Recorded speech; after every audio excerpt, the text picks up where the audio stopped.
Paketa e re fiskale që do të sjellë ndryshime në ligjin për TVSH-n ka nisur të konfuzojë fermerët lidhur me mënyrën e zbatimit. Fermerët me NIPT po e kuptojnë gabim funksionin e skemës, duke pretenduar se kompensimi do të jetë sa 10% e vlerës së autofaturave të lëshuara nga përpunuesit. Por ky pretendim i fermerëve nuk është i saktë, pasi autofaturat që do të dorëzohen në administratën tatimore synojnë vetëm të dokumentojnë formalizimin e shitjeve mes fermerit dhe grumbulluesit.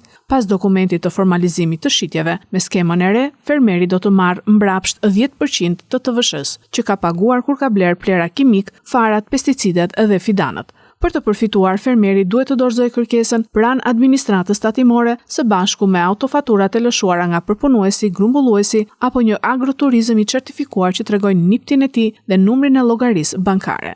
Zoti Eduard Sharka, kontabël i miratuar në një postim në Facebook, shkruan se kjo është një masë e mirëpritur për fermerët, por forma ligjore e zgjedhur është e gabuar. Kompensimi 10% duhet të ishte shpallur si subvencion direkt i lidhur me faturat tatimore të shitjes, pikërisht siç fermerët e kanë kërkuar prej vitesh.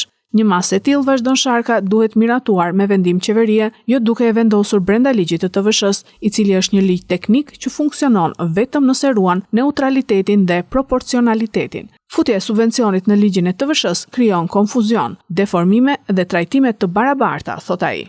Kërkesa për kompensim do të dërgohet në rrugë postare ose në rrugë elektronike 2 herë në vit, brenda datës 31 dhjetor për furnizimet e kryera gjatë periudhës janar-qershor të vitit përkatës dhe brenda datës 30 qershor për furnizimet e kryera gjatë periudhës korrike dhjetor të vitit paraardhës.